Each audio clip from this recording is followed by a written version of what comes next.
Coast Guard Cina atau CCG dengan nomor lambung 5402 kembali dilaporkan memasuki wilayah perairan Natuna Utara, Kepulauan Riau. Kita belayar, lewatin dia. Setelah dia narik pukat, dia ngejar kita. Ngejar, entah mungkin mau nabrak, entah mau nakut-nakutin kita pun nggak tahu kan.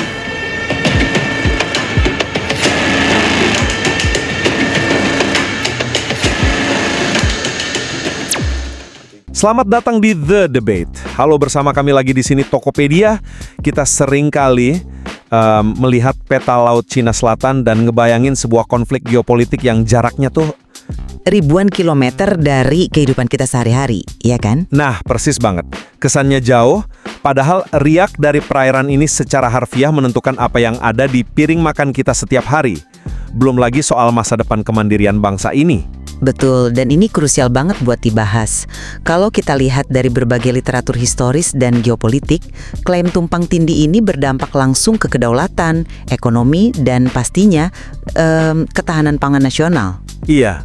Dan posisi saya di sini cukup jelas ya. Saya berpendapat bahwa strategi diplomasi pertahanan dan interdependensi ekonomi yang dibangun Indonesia dengan Cina itu adalah langkah pragmatis dan konstruktif. Oke, pragmatis ya. Menjadi tameng stabilitas nasional kita di tengah sengketa. Kalau saya sih melihatnya dari sudut pandang yang beda ya. Saya berpendapat bahwa ketergantungan ekonomi dan pangan yang terlampau tinggi ini, apalagi di tengah eskalasi militer dan taktik gray zone dari China. Zona abu-abu ya? Betul, zona abu-abu. Nah, itu justru menciptakan kerentanan sistemik yang pada akhirnya malah mengancam kedaulatan dan ketahanan pangan Indonesia secara fatal. Oke, mari kita letakkan dulu fondasi logikanya secara runtut. Kita tarik mundur kronologinya ke tahun 2009. Momen di mana Cina ke PBB kan? Tepat, tahun 2009 itu Cina secara resmi menyerahkan peta Nine Dash Line atau 9 garis putus-putus mereka ke PBB. Garis imajiner ini secara langsung tumpang tindih dengan zona ekonomi eksklusif kita di utara Kepulauan Natuna. Ya, itu sebuah pelanggaran yang jelas. Benar, tapi perhatikan respons kita. Respons Indonesia saat itu yang kemudian semakin dikalibrasi di era awal pemerintahan Presiden Joko Widodo sekitar 2014 hingga 2015, bukanlah langsung angkat senjata. Kita nggak memutus hubungan diplomatik. Tapi kita malah merangkul mereka secara ekonomi. Persis. Kita memilih pendekatan konstruktivis. Kita merangkul mereka, mempererat kerjasama ekonomi. Ada sekitar 36 MOU yang ditandatangani saat itu. Kita menyelaraskan visi poros maritim dunia dengan Belt and Road Initiative dari China. Tapi apakah itu bukan sebuah jebakan? Justru ini poin saya. Ketergantungan ekonomi ini berfungsi sebagai sebuah perisai diplomatik. Logikanya begini, China punya kepentingan strategis absolut atas Selat Malaka sebagai jalur perdagangan mereka. Dan mereka naruh investasi miliaran dolar di sini. Secara rasional, ini mencegah pecahnya perang terbuka. Saya paham alur berpikirnya, tapi dari sudut pandang analisis ancaman, kita tuh nggak bisa cuma berpegang pada rasionalitas di atas kertas perjanjian. Maksudnya gimana? Kita harus lihat fakta eskalasi kronologis di lapangan. Sejak 2016, kita lihat ada pergeseran taktik yang sangat agresif. Insiden kapal-kapal nelayan asing yang curi ikan di perairan kita, itu mereka nggak gerak sendiri lagi. Mereka dikawal China Coast Guard. Betul, penjaga pantai mereka langsung yang turun tangan. Ini kan bukan insiden kriminal biasa. Ini operasi terencana dengan perlindungan aparatur negara. Ya, eskalasinya memang meningkat. Dan nggak berhenti di situ. Di tahun 2023 kemarin, China bahkan secara sepihak merilis peta standar baru dengan 10 Dash Line. Jadi, argumen saya, strategi interdependensi yang Anda sebut perisai tadi, itu tuh sebenarnya bom waktu. Bom waktu? Tunggu, itu klaim yang cukup besar. Coba bayangin, 60% perdagangan dunia lewat Laut Cina Selatan. Dan Indonesia masih impor 15 juta ton karbohidrat per tahun. Kalau pecah blokade maritim, urat nadi logistik kita putus ketika. Krisis pangan domestik masif, nggak akan bisa dihindari. Oke, itu skenario terburuk yang valid. Tapi mari kita bedah dinamikanya lebih dalam lagi. Balik lagi ke periode 2009 hingga 2017. Ini kan periode krusial dalam diplomasi pertahanan kita. Ya, masa-masa protes diplomatik. Betul. Protes kita sebenarnya udah mulai dari nota diplomatik tahun 1995, waktu delegasi mereka bagian peta klaim di Surabaya, yang sayangnya nggak digubris. Lalu puncaknya, merespon klaim PBB 2009 tadi, di Juli 2017 pemerintah ngambil langkah yang menurut saya sangat cerdas. Oh, soal penggantian nama perairan itu? Iya, kita resmi ubah nama perairan di Utara Natuna jadi Laut Natuna Utara. Kita cetak di peta nasional, kita daftarkan ke PBB. Ini wujud diplomasi kartografi. Tapi kan itu cuma simbolik. Nggak cuma simbolik, kita memvalidasi yurisdiksi kita secara de jure, secara hukum internasional. Kita mempertegas identitas tanpa memicu perang dengan negara yang anggaran militernya jauh melampaui kita. Ini kemenangan diplomasi tanpa menumpahkan darah. Kalau saya sih ngelihatnya dari sudut pandang yang beda ya.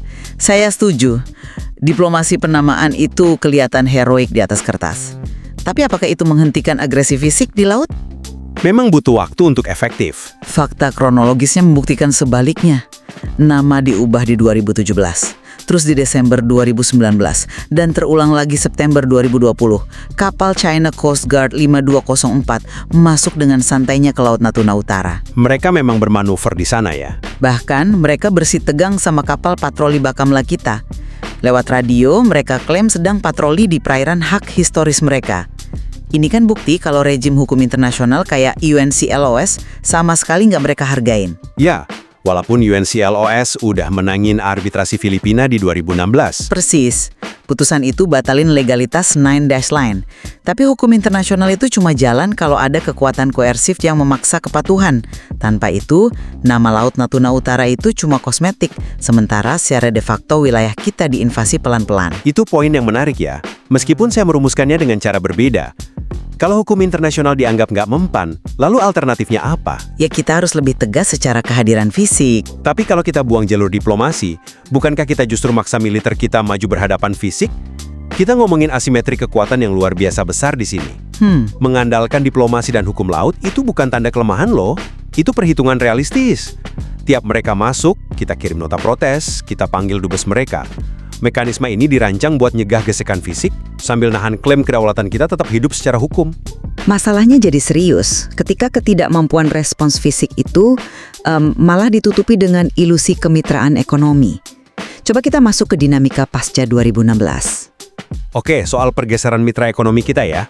Ya, dulu di era Presiden SBY, Jepang sama AS itu mitra utama kita. Masuk periode 2016 ke 2023, konstelasi berubah drastis. China melesat jadi investor nomor 2 dan mitra dagang nomor 1 secara absolut. Dan itu menumbuhkan ekonomi kita secara masif. Tapi bahaya, karena investasi Belt and Road Initiative ini bukan bisnis murni. Ini taktik hegemonik. Lewat guyuran investasi dan pinjaman modal, China ngebangun leverage politik. Jadi maksudnya kita dibungkam gitu? Sangat. Jakarta dikondisikan supaya jauh lebih lunak terhadap pelanggaran kedaulatan harian di Natuna, kita dibungkam oleh ketergantungan kita sendiri. Saya paham kenapa ada mikir gitu. Tapi izinkan saya ngasih perspektif soal mekanisme interdependensi ini. Ini bukan soal kita dibungkam. Ini strategi mengikat lawan. Ibarat kita memborgol tangan kita dengan raksasa, biar raksasanya nggak bisa mukul tanpa nyakitin dirinya sendiri. Oh, merujuk ke dilema Malaka? Tepat sekali, dilema Malaka. China punya kerentanan geopolitik yang besar. Hampir 80% minyak bumi mereka dari Timur Tengah. Terus rute ekspor manufaktur mereka mutlak harus lewat Selat Malaka dan perairan kita. Iya, itu jalur urat nadi mereka. Mereka bangun kereta cepat, smelter nikel raksasa di Sulawesi. Kalau perang, miliaran dolar aset mereka hancur. Menembakkan rudal ke Indonesia sama aja ngebom berangkas uang mereka sendiri. Maaf, tapi saya benar-benar nggak sependapat. Konsep kalau negara superpower nggak bakal nyerang karena takut rugi secara ekonomi, itu terlalu menyederhanakan sejarah. Masa sih? Sejarah kan membuktikan perang itu mahal. Memang mahal, tapi negara-negara besar seringkali siap membakar kepentingan ekonomi jangka pendek demi ambisi teritorial jangka panjang. Dan celakanya, taruhan dari teori interdependensi Anda ini adalah nyawa dan perut rakyat kita. Maksud Anda soal ketahanan pangan tadi? Iya, ini kerentanan sistemik paling krusial. Gimana kalau manuver armada mereka memicu konflik terbuka sama Filipina atau AS? Kawasan itu jadi zona perang? Skenario terburuknya blokade maritim. Sistem pangan kita terganggu, pastinya. Terganggu banget. Kita tuh impor 15 juta ton biomasa karbohidrat tiap tahun. Gandum, kedelai, gula pasir, itu semua dibawa kapal kargo raksasa ngelewatin laut yang lagi disengketakan ini. Tapi bukankah rantai pasok global selalu bisa nemuin rute alternatif kalau satu titik terganggu? Logistik maritim nggak sesederhana itu. Kalau Laut Cina Selatan jadi zona merah, premi asuransi maritim roket. Atau asuransi malah nolak nanggung kapal yang masuk wilayah kita. Pasti biayanya naik ya. Kapal harus muter jauh. Biaya logistik bisa melonjak 50% semalaman. Dan itu langsung diterusin ke harga pasar. Kita bicara soal hiperinflasi barang pokok. Blokade singkat aja bisa memicu instabilitas sosial. Jadi interdependensi itu bukan borgol buat raksasa. Itu tali yang menjerat leher kita sendiri. Argumen yang sangat meyakinkan. Tapi, apa Anda udah mempertimbangkan kalau pemerintah kita tuh sadar akan risiko ini dan lagi nyiapin solusi ketahanan secara paralel? Solusi seperti apa yang bisa nahan blokade maritim? Memutus diplomasi hari ini justru mempercepat krisis itu.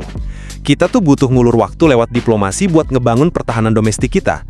Profesor Ahmad Subagio, pakar pertanian, pernah mencontohkan mekanisme pertahanan di era Jenderal Sudirman. Agresi militer Belanda kedua. Bener. Jenderal Sudirman menang gerilya bukan karena pasokan gandum dari luar negeri kan? Mereka ngandelin ketahanan pangan ultra lokal, makan singkong dan umbi-umbian dari akar rumput. Jadi solusi dari blokade maritim adalah kemandirian agrikultur domestik end-to-end. Tunggu dulu, saya rasa kita lompat terlalu jauh deh. Menyamakan perang gerilya tahun 1940-an dengan ngasih makan 300 juta jiwa populasi perkotaan zaman sekarang, itu perbandingan yang nggak proporsional. Tentu skalanya beda, tapi Masyarakat kita udah sangat bergantung sama gandum dan kedelai impor. Mengubah kebiasaan konsumsi ratusan juta orang ke singkong itu nggak bisa dilakuin dalam semalam saat krisis pecah. betul banget, konteks skalanya beda, tapi mekanisme resiliensinya sama. Transformasi berbasis lokalitas. Dan justru karena itu butuh waktu, kita nggak bisa nantang raksasa militer di laut lepas sekarang. Strategi kita tuh membeli waktu. Jaga ekonomi tetap putar, manfaatin modal dari China buat infrastruktur, sambil nambal kelemahan pertanian kita pelan-pelan. Ini jauh lebih masuk akal ketimbang memicu konfrontasi fisik. Membeli waktu itu masuk akal kalau lawannya diem nunggu. Kenyataannya, China sangat dinamis. Sementara kita sibuk nambal pertanian, mereka ngeruk pasir buat bangun pulau-pulau buatan. Ya, reklamasi militer di terumbu karang. Dan itu dimilitarisasi. Dibangun landasan pacu pengebom, rudal anti kapal. Lihat konfrontasi mereka sama Filipina belakangan ini. China Coast Guard pakai meriam air tekanan tinggi, laser kelas militer ke kapal Filipina. Di Second Thomas Shoal ya? Iya, mereka pakai taktik gray zone. Nahan sedikit di bawah ambang batas perang konvensional. Mekanisme ini namanya fait accompli, nyiptain kenyataan baru di lapangan secara paksa. Kalau kita terus main aman, kita kehilangan 30% wilayah yurisdiksi kita kalau 10 dash line ini jadi status quo. Saya sama sekali nggak menyangkal agresivitas gray zone itu, nyata adanya. Tapi kalau dibilang kita cuma diam dan nyerah, itu keliru. Kita hadir fisik di sana. Tapi hanya membayangi kan? Shadowing aja. Karena doktrin kita defensif terkalibrasi. TNI AL dan Bakamla patroli gabungan. Kenapa kita nggak nembak duluan? Karena itu yang mereka tunggu. Tembakan kita akan jadi kasus belli, dalih pembenaran hukum mereka buat menginvasi penuh. Tapi kalau kita nggak bertindak keras, Kehadiran kita aja udah ngebuktiin ke hukum internasional kalau perairan itu aktif dijaga. Ditambah lagi, di ranah diplomasi, kita terus dorong perumusan Code of Conduct di ASEAN buat ngikat China dalam aturan main regional. tapi mari kita jujur soal Code of Conduct itu. Dokumen itu udah dinegosiasikan lebih dari 2 dekade tanpa ada draft final yang mengikat secara hukum. Memang butuh konsensus yang nggak gampang di ASEAN. Ini tuh instrumen penguluran waktu yang sempurna buat Beijing. Selama diplomat kita rapat di hotel yang nyaman, kapal pengeruk mereka ngerubah garis pantai 24 jam sehari. Dan ini balik lagi ke jebakan ekonomi tadi. Maksudnya investasi memecah ASEAN. Tepat, negara tetangga kita yang disuntik dana gede-gedean lewat sabuk dan jalan Cina selalu memveto atau memperlunak pernyataan keras kolektif ASEAN. Jebakan utang ini menggerogoti soliditas institusional ASEAN dari dalam. Saya ngelihat friksi internal ASEAN itu ada, saya akui. Tapi kita juga harus objektif. Lihat keuntungan real dari aliran investasi ini buat kita. keuntungan yang menutupi ancaman. Bukan menutupi. Kalau kita tarik data makroekonomi sejak 2014, pertumbuhan infrastruktur raksasa kita nggak mungkin terjadi secepat ini tanpa investasi asing, di mana China megang porsi amat signifikan. Tapi bayarannya mahal buat kedaulatan. Tunggu, infrastruktur ini penting buat logistik domestik kita yang dulunya luar biasa mahal. Pembangunan pelabuhan, jalan tol, kereta api, ini tuh memangkas biaya distribusi dari Sumatera sampai Papua. Dan ironisnya, kelancaran logistik inilah yang menopang ketahanan pangan yang Anda khawatirkan tadi. Iya sih, logistik jadi lancar, tapi Di sisi lain, Menteri Ekonomi kita tanda tangan pembiayaan hilirisasi mineral bernilai triliunan sama mereka. Ini bukan kontradiktif, ini namanya fleksibilitas strategis. saya kurang setuju kalau itu disebut fleksibilitas strategis. Coba lihat nasib nelayan lokal kita di pesisir Natuna. Ya, memang ada gesekan di akar rumput. Mereka diintimidasi, dibunyiin sirena, diusir dari wilayah tangkapan leluhur mereka oleh kapal asing yang ukurannya 4 kali lebih besar. Itu tragedi kedaulatan loh. Belum lagi IUU fishing yang makin merajalela. Pencurian ikan ya? Sindikat asing ini berani banget mindahin ratusan ton ikan segar dan transaksi bahan bakar ilegal ship-to-ship di dalam ZI kita. Kalau aparat ragu nindak tegas karena terikat beban ekonomi makro ini, secara real kekayaan alam kita dirampok setiap detik. Ya, aktivitas IUU fishing itu memang kejahatan murni. Dan secara operasional kan terus ditindak ada penangkapan sama Satgas Maritim kita. Tapi skalanya makin besar karena efek gray zone. Betul, tapi mengaitkan kebocoran keamanan lokal ini sebagai alasan buat membongkar total strategi interdependensi makro kita dengan ekonomi terbesar kedua di dunia, menurut saya itu konklusi yang terlalu melompat. Saya cuma merasa kita terlalu banyak berkompromi. Diplomasi kita tuh lagi menavigasi lorong sempit di antara dua jurang. Jadi sebagai kesimpulan dari pemaparan saya, pendekatan pemerintah yang ngegabungin diplomasi maritim terukur, seperti pendaftaran nama Laut Natuna Utara, beriringan dengan rajutan kerjasama ekonomi yang intens, adalah seni bertahan hidup geopolitik yang paling optimal. Optimal dalam hal apa? Kita sukses ngejaga mesin ekonomi terus tumbuh, meraup kapital untuk modernisasi pertahanan kita. Tapi di saat bersamaan, kita nggak melepaskan 1 sentimeter pun pengakuan hukum kedaulatan kita di Natuna. Oke, kalau dari sisi pandang saya sebagai rangkuman, kehati-hatian yang berlebihan ini justru bisa jadi kelengahan yang mematikan. Kelemahan gimana? Fakta kronologis menunjukkan taktik gray zone ini makin ekspansif dan gagal dijinakkan oleh besarnya volume perdagangan.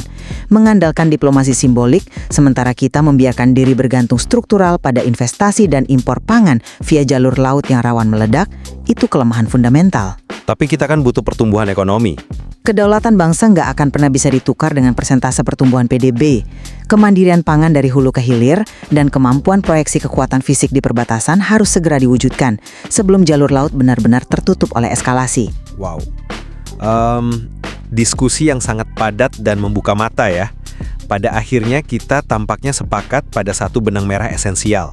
Bahwa sengketa Laut China Selatan ini ujian terbesar kita? Betul. Ini akan terus jadi ujian geopolitik paling menantang bagi arsitektur kedaulatan maritim dan resiliensi ekonomi Indonesia di abad ke-21. Jelas butuh keseimbangan presisi antara ketegasan hukum dan keluasan kebijakan ekonomi. Tepat sekali. Isu ini nggak cuma soal insiden nelayan atau modal asing, lapisannya sangat struktural mulai dari modernisasi alutsista kita sampai teknologi agrikultur buat menyelamatkan demografi kita dari kelaparan. Ibarat ngejaga rumah ya? Iya. Kita nggak cuma harus pandai negosiasi sama tetangga yang geser pagar kita, tapi lumbung pangan di dalam rumah kita juga wajib terisi penuh. Setuju banget. Terima kasih sudah mendengarkan. Jangan lupa untuk klik like dan subscribe, serta tulis pendapatmu di kolom komentar.